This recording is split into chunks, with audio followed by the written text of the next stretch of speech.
আসসালামু আলাইকুম। পাটের শাক, পেঁয়াজ, রসুন, কাঁচামরিচ, লবণ দিয়ে সেদ্ধ বসায় দিয়েছি। পাট শাক হতে আমার মনে হয় 12-15 মিনিটের থেকে তো বেশি সময় লাগার কথা না। এর চাইতে বেশি সময় ধরে রান্না করলে পাট শাকের নরম যে ভাবটা আছে ওটা নষ্ট হয়ে যায়, কালারটাও নষ্ট হয়ে যায়। না দেখতে ভাল লাগে না খেতে ভাল লাগে। অন্য শাকের চাইতে কিন্তু পাট শাকে একটু পেঁয়াজ বেশি দিতে হয় আর তেল বেশি দিতে হয়। এতে করে পেঁয়াজের কারণে পাট শাকের যে একটু তেতো ভাব আছে ওটা কিন্তু চলে যায়।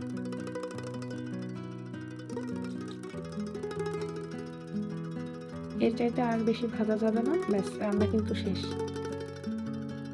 আজকে শুটকি রান্না করব। এটা একটু হালকা ভেজে নেব। ভেজে ধুয়ে পরিষ্কার করে তারপর এটাকে ব্লেন্ডারে করে হালকা একটু ভেঙে নেব। এটা আস্ত রান্না করব না, এভাবে ট্রাই করে দেখতে পারেন।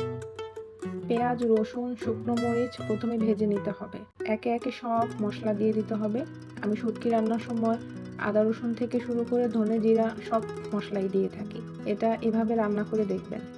মশলা যখন কষানো হয়ে যাবে, তেল উপরে ভেসে উঠবে, শুটকিগুলো যে আধা ভাঙা করে রেখেছিলাম ওইটা এটার সাথে মিক্স করে দিব।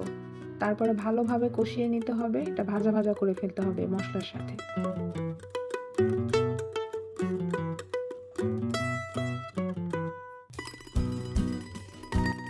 যখন ভাজা ভাজা হয়ে যাবে, পানিটাও টেনে যাবে, তখন আলু দিয়ে দিব। যদি কারো আলু ভালো না লাগে তাহলে স্কিপ করে দিবেন। পরে আলুটা সেদ্ধ হওয়ার জন্য একটু পানি দিয়ে দিতে হবে। পানিটা খুব বেশি দেওয়া যাবে না, কারণ এটাতে আমরা ঝোল রাখবো না। পানিটাও শুকিয়ে যাবে আর দেখবেন তেল সেপারেট হয়ে গেছে। তারপর ধনেপাতা আর কাঁচামরিচ দিয়ে নামায় ফেলবেন। শুটকিতে যদি ধনেপাতা পছন্দ না হয় তাহলে স্কিপ করে দিবেন, তবে একবার ট্রাই করবেন, ভালো লাগবে।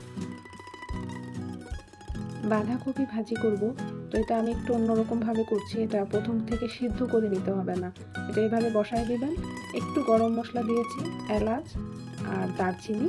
এভাবে পেঁয়াজটা ভেজে নেওয়ার পরে একটু হলুদ আর লবণ দিয়ে এটার সাথে আপনি বাঁধাকপি, আলু, গাজর থাকলে ওটাও দিতে পারেন। আমার ছিল না বিধায় দিচ্ছি না। অ্যাড করতে হবে টমেটো। এটা নিজের যে পানিটা ছাড়বে ওটাতেই সেদ্ধ হয়ে যাবে। মোটামুটি যখন একটু সেদ্ধ হয়ে আসবে তখন এটাতে মটরশুঁটি দিয়ে দিচ্ছি। আমার কাছে ছিল বিধায়, থাকলে দেবেন, না হলে প্রয়োজন নেই। এভাবে দেখবেন পানিটা টেনে যাবে, ভাজিটাও হয়ে যাবে। ধনেপাতা দিবেন।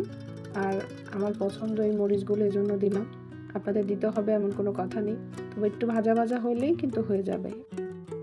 এটা একেবারেই শর্টকাট, আগে থেকে সিদ্ধ করে নেওয়ার কোনো প্রয়োজন নেই। একবার ট্রাই করে দেখবেন। রান্না শেষ হতেই কিছু খাবার দাবার মার্কেট থেকে নিয়ে আসছিলাম, ওগুলোও গুছায় রাখতেছিলাম।